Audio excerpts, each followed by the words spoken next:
ചെറുപഴം ഇനി ആരും വെറുതെ കളയല്ലേ.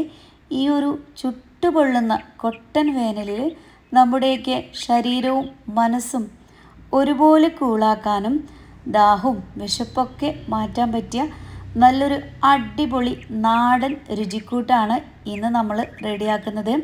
കാണുമ്പോൾ തന്നെ എടുത്ത് കഴിക്കാൻ തോന്നും. കഴിച്ചു തുടങ്ങിയാൽ പിന്നെ നിർത്താനേ പറ്റൂല, അത്രയ്ക്ക് ടേസ്റ്റാണ്. അപ്പോൾ ഇതിന് മെയിനായിട്ട് വേണ്ടത് ചെറുപഴം തന്നെയാണ് കേട്ടോ. ചെറുപഴമൊക്കെ നമ്മുടെ വീട്ടിൽ ഒരു കൊലയൊക്കെ ഉണ്ടെങ്കിൽ അതങ്ങ് പഴുത്ത് തുടങ്ങിയാൽ പിന്നെ ഫുള്ളായിട്ട് ഒറ്റയടിക്ക് അങ്ങ് പഴുത്ത് ചീഞ്ഞ് പോവാറാണ് പതിവ്. അപ്പോൾ ഇനി അങ്ങനെയൊന്നും ചെയ്യണ്ട. നന്നായിട്ട് പഴുത്ത ചെറുപഴമൊക്കെ ഉണ്ടെങ്കിൽ ഈ ഒരു റെസിപ്പി ഒന്ന് ചെയ്ത് നോക്കൂ.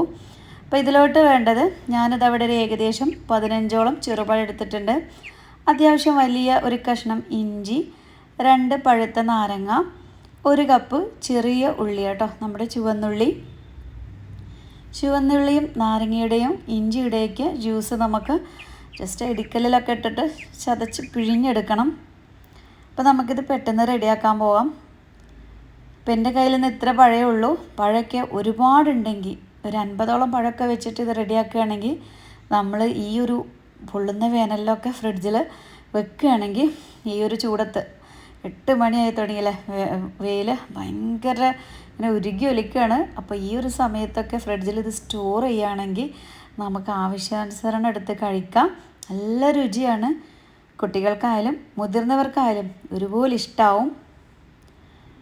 അപ്പോൾ നമ്മുടെ വീഡിയോ കാണുമ്പോൾ നിങ്ങൾക്ക് ഇഷ്ടമാവുക എന്നുണ്ടെങ്കിൽ എല്ലാവരും നമ്മുടെ വീഡിയോക്ക് ഒരു ലൈക്ക് ഒന്ന് തരണേ.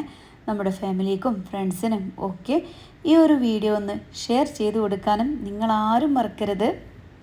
ഇനിയിപ്പോൾ പഴുപ്പ് അല്പം കൂടിപ്പോയെന്ന് കരുതിയിട്ട് ആരും മാറ്റി വെക്കേണ്ട. ആ ഒരു പഴം കൊണ്ട് ഈ ഒരു റെസിപ്പി ഒന്ന് ചെയ്ത് നോക്കൂ. പഴം എല്ലാം തൊലി കളഞ്ഞിട്ട് അത്യാവശ്യം വലിയൊരു ബൗളിലോട്ട് തന്നെ മാറ്റി കൊടുക്കാം. നമുക്കിത് നല്ല രീതിയിലൊന്ന് ഉടച്ചെടുക്കാനുള്ളതാണ്. ഇതൊരിക്കലും മിക്സിയുടെ ജാറിലിട്ടിട്ട് ഉടച്ചെടുക്കരുത്. നമ്മൾ തവിയോ സ്പൂണൊക്കെ വെച്ചിട്ട് പതുക്കെ അങ്ങനെ പ്രസ് ചെയ്തിട്ട് ഉടച്ചെടുക്കണം. അപ്പോഴാണ് ഇതിൻ്റെ നല്ല രുചി കിട്ടുകയുള്ളൂ. ഇനി ഒരുപാട് കേടുന്ന പഴമൊക്കെ എടുത്താൽ പുഴുക്കളുണ്ടാവട്ടെ. അപ്പോൾ അതൊക്കെ ജസ്റ്റ് ഒന്ന് നോക്കിയിട്ട് ചെയ്യാം. എന്നിട്ട് ആ പുഴിയുള്ള ഭാഗം കട്ട് ചെയ്ത് ഒഴിവാക്കി കൊടുത്താൽ മതി. എന്നിട്ട് ഇതുപോലെ ഫോർക്കോ സ്പൂണൊക്കെ വെച്ചിട്ട് പ്രസ് ചെയ്തെടുക്കാം. പെട്ടെന്നായി കിട്ടട്ടെ എന്ന് കരുതിയിട്ട് മിക്സിയുടെ ജാറിലിട്ടിട്ട് കറക്കല്ലേ. അപ്പോൾ നമുക്ക് ആ ഒരു നാടൻ രുചി കിട്ടൂല കേട്ടോ.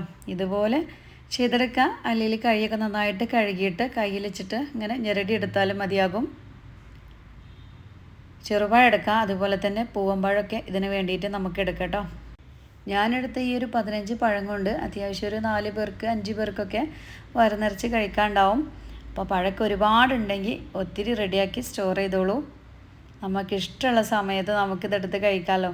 പിന്നെ പഴമൊക്കെ ഇതുപോലെ നന്നായിട്ട് അങ്ങ് ഉടച്ചെടുത്തിട്ടുണ്ട്. ഇതിലോട്ട് ഈ ഒരു സമയത്ത് മധുരത്തിന് ആവശ്യത്തിന് പഞ്ചസാര നമുക്ക് ചേർത്ത് കൊടുക്കാം. ഇതിലോട്ട് പഞ്ചസാരയും ചേർക്കാറുണ്ട്, ശർക്കര ചേർത്തിട്ടും റെഡിയാക്കാറുണ്ട്. ഞാനിവിടെ രണ്ടും മിക്സ് ചെയ്തിട്ടാണ് കേട്ടോ ചെയ്യുന്നത്. അപ്പോൾ പഞ്ചസാരയൊക്കെ ചേർക്കുമ്പോൾ നല്ല മധുരമുള്ള പഴമാണെങ്കിൽ ആവശ്യത്തിന് മാത്രം ചേർത്ത് കൊടുക്കുക. പഞ്ചസാരയൊക്കെ ചേർത്ത് നന്നായിട്ടൊന്ന് മിക്സാക്കി കൂടെ നമ്മൾ ചെറിയുള്ളിയുടെയും അതുപോലെ തന്നെ നാരങ്ങയുടെയൊക്കെ ഇഞ്ചിയുടെയൊക്കെ ആ ഒരു ജ്യൂസ് റെഡിയാക്കി വെച്ചിട്ടുണ്ട്. അതൊക്കെ ഒന്ന് ഒഴിച്ചു കൊടുക്കാം. അപ്പോൾ ഒരുപാട് വെള്ളം ചേർത്ത് മിക്സിയിലൊന്നും അരച്ചെടുക്കരുത്. കുറഞ്ഞ വെള്ളത്തിലൊന്ന് കറക്കിയെടുത്താൽ മതി കേട്ടോ. അപ്പോൾ നമ്മൾ ആ ഒരു 3 ജ്യൂസും ഒഴിച്ചു കൊടുത്ത് നന്നായിട്ടൊന്ന് മിക്സ് ചെയ്യാം. ലാസ്റ്റ് ഒഴിച്ചത് നമ്മുടെ നാരങ്ങ ജ്യൂസാണ് കേട്ടോ. അതുകൂടി ഒഴിച്ച് നാരങ്ങയിൽ കുരുവൊക്കെ ഉണ്ടെങ്കിൽ അതൊക്കെ എടുത്ത് മാറ്റാം. അതെല്ലാം കൂടി നല്ല രീതിയിലൊന്ന് മിക്സാക്കുക. ഇനി നമുക്ക് വേണ്ടത് ഒരു ഇച്ചിരി ശർക്കരയൊന്ന് ചീകിടണം. അപ്പോൾ ശർക്കരയും പഞ്ചസാരയും കൂടുമ്പോൾ ഒരു പ്രത്യേക രുചിയുണ്ട് കേട്ടോ. അപ്പോൾ നിങ്ങൾക്ക് ഇനിയിപ്പോൾ ഇതൊന്നും വേണ്ട, പഞ്ചസാര വേണ്ട, ശർക്കര മാത്രം മതി എന്നുണ്ടെങ്കിൽ പഞ്ചസാര സ്കിപ്പ് ചെയ്തിട്ട് ശർക്കര മാത്രം ചേർക്കാവുന്നതാണ്. ഞാനിതാണ് പാകത്തിനുള്ള മധുരം കേട്ടോ നമുക്കിന്ന് കിട്ടിയത്. അപ്പോൾ നമുക്ക് ഒത്തിരി മധുരം വേണമെന്നുള്ളവർക്ക് ശർക്കരയുടെ അളവൊക്കെ ഒന്ന് കൂട്ടി കൊടുക്കാം. ശർക്കര ചീകി എടുത്തിട്ടുണ്ട്, കണ്ടല്ലോ. ഇനി നന്നായിട്ട് ഇതൊന്ന് മിക്സാക്കി എടുക്കാം. ഇതിലോട്ട് ഇനി നമ്മൾ ചേർക്കേണ്ടത് നല്ല കട്ടിയുള്ള തേങ്ങാപ്പാലാണ്. തേങ്ങാപ്പാലിലും സാധാരണ നമ്മുടെ പാക്കറ്റ് പാലിലൊക്കെ ഇത് നമുക്ക് റെഡിയാക്കാവുന്നതാണ്. തേങ്ങാപ്പാലാണ് ഒന്നും കൂടി ടേസ്റ്റ് കേട്ടോ. ഇതിൻ്റെ ഒറിജിനൽ റെസിപ്പി എന്ന് പറയുന്നത് തേങ്ങാപ്പാലിലാണ് റെഡിയാക്കുന്നത്.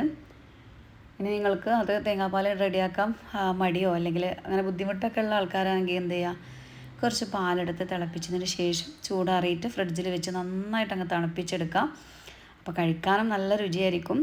ഞാൻ പറഞ്ഞ പോലെ ടേസ്റ്റ് ഒന്നുകൂടിയും തേങ്ങാപ്പാലാണ് കേട്ടോ. അപ്പോൾ എല്ലാവർക്കും അത് കിട്ടിക്കോളണമെന്നില്ല, തേങ്ങയ്ക്കില്ലാത്തവരൊക്കെ ഉണ്ടെങ്കിൽ പാലിലും ഇത് ചെയ്തെടുക്കാം. എന്നിട്ട് ഒരുപാട് ലൂസാക്കിയിട്ടല്ല, അത്യാവശ്യം ടൈറ്റിലാണ് ഇത് നമ്മളൊന്ന് കലക്കിയെടുക്കേണ്ടത്. മധുരമൊക്കെ ഒന്ന് ചെക്ക് ചെയ്ത് നോക്കുക, ആവശ്യത്തിന് ചേർത്ത് കൊടുക്കുക. കണ്ടല്ലോ, ഇത്രയേ ഉള്ളൂ കേട്ടോ പരിപാടി. കണ്ടോ, നല്ല തിക്കാണ്. ആ ഒരു തേങ്ങാപ്പാലും കൂടിയും ചേർക്കുമ്പോൾ ഇത് വേറെ ലെവലാവും. ചെറിയുള്ളിയുടെ ആ ഒരു സ്മെല്ലും ടേസ്റ്റും ഇഞ്ചിയുടെയും ഒക്കെ കൂടിയിട്ട് നല്ല രുചിയാണ് കേട്ടോ. അപ്പം ഞാനിത് നന്നായിട്ടൊന്ന് തണുപ്പിച്ചെടുക്കാൻ പോവുകയാണ്. നന്നായിട്ട് തണുത്ത് വരട്ടെ, എന്നിട്ട് നമുക്ക് ഇത് കഴിക്കേണ്ട രീതി കൂടി നോക്കാം. അപ്പോൾ ഞാനിതൊന്ന് അടച്ച് കൊടുത്തിട്ട് ഫ്രിഡ്ജിൽ ജസ്റ്റ് നമുക്ക് നല്ലൊരു തണുപ്പാകുമ്പോഴാണല്ലോ, പ്രത്യേകിച്ച് ഈ ഒരു ചൂടത്ത് തണുപ്പിലാണല്ലോ നമുക്ക് വേണ്ടതല്ലേ. അപ്പോൾ തണുപ്പിച്ചിട്ട് കഴിക്കാം. നന്നായിട്ട് തണുത്ത് വന്നതിന് ശേഷം നമുക്കത് എടുക്കാം. ഇനി ഉണ്ടല്ലോ, കുറച്ച് അവലാണ് കേട്ടോ നമുക്ക് വേണ്ടത്. നമ്മുടെയൊക്കെ കയ്യിൽ മട്ടവലൊക്കെ ഉണ്ടാവും വീടുകളിൽ, മട്ടവലാണ് കേട്ടോ ഇത് ചെയ്തെടുക്കുക. അപ്പോൾ എൻ്റെ കയ്യിൽ എന്നുള്ളത് കുറച്ച് പൊരിയവലാണ്. ഏത് അവൽ വെച്ചിട്ടും ഇത് നമുക്ക് ചെയ്യാം. അവൽ മിൽക്കൊക്കെ ഇഷ്ടമല്ലാത്ത ആരാലുള്ളത്, എന്നാൽ ഇത് റെഡിയാക്കിയാൽ ഇനി അവൽ മിൽക്ക് കുടിക്കാനായിട്ട് ആരും കടയിലൊന്നും പോവില്ല. അത്രയ്ക്ക് ടേസ്റ്റാണ് ഈ ഒരു നമ്മുടെ ഒരു പഴയകാല രുചിക്കൂട്ടിന്. അവൽ അത്യാവശ്യം വേണ്ടത്ര ചേർക്കുക. കൂടെ തന്നെ ഇതിൻ്റെ മുകളിലായിട്ട് നമ്മൾ റെഡിയാക്കി വെച്ചിട്ടുള്ള ഈ ഒരു പഴത്തിൻ്റെ കൂട്ടുകൂടി ആവശ്യത്തിന് ഒഴിച്ചിട്ട്, ഇനിയിപ്പോൾ വലിയ പരിപാടിയൊന്നുമില്ല, കൈ വെച്ചിട്ടുണ്ട് നന്നായിട്ട് അങ്ങ് കുഴച്ച് കഴിച്ചെടുത്തോളൂ. അപ്പോൾ നമുക്കറിയാം ഇതിൻ്റെ രുചി എത്രത്തോളം ഉണ്ടെന്ന്. കണ്ടോ, ഇതിലിങ്ങനെ അവലും ഇതൊക്കെ പാടെ മുങ്ങിക്കിടന്നിട്ട് നല്ല രുചിയാണ് കേട്ടോ ഇത് കഴിക്കാനായിട്ട്. നമുക്കിങ്ങനെ പ്രത്യേകിച്ച് ഈ ഒരു ചൂടത്ത് ഈവനെങ്കിൽ ചായക്ക് ഉണ്ടാക്കലൊക്കെ നിർത്തിക്കണമെങ്കിൽ ഈ ഒരു ഐറ്റം ചെയ്തോളും. വിശപ്പും മാറും, ഒപ്പം കുട്ടികൾക്കായാലും എല്ലാവർക്കും ഒത്തിരി ഇഷ്ടമാവും ചെയ്യും. ഈ പൊരിയവൽ തന്നെ വേണമെന്നില്ല കേട്ടോ, എൻ്റെ കയ്യിൽ ഇതുള്ളതുകൊണ്ട് ഇതെടുത്തന്നേ ഉള്ളൂ. സാധാരണ നമ്മുടെ നാടൻ മട്ടവലുണ്ടല്ലോ, കട്ടിയുള്ളതോ നേർത്തതോ ഒക്കെ എടുക്കാവുന്നതാണ്.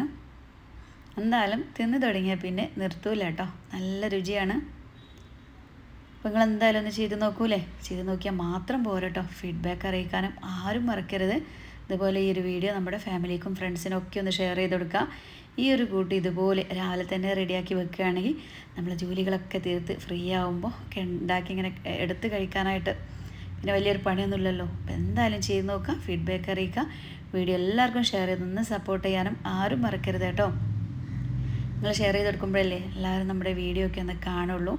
അതുപോലെ തന്നെ നമ്മുടെ ചാനലൊക്കെ എല്ലാവരും ഒന്ന് സബ്സ്ക്രൈബ് ചെയ്തിട്ട് ഓൾ എന്നുള്ള ഓപ്ഷൻ നോക്കി കൊടുക്കുക. പിന്നെ ഇൻഷാ അല്ലാഹ് നാളെ ഞാൻ വേറൊരു വീഡിയോ ആയിട്ട് വരാം. എല്ലാവരോടും അസ്സലാമു അലൈക്കും.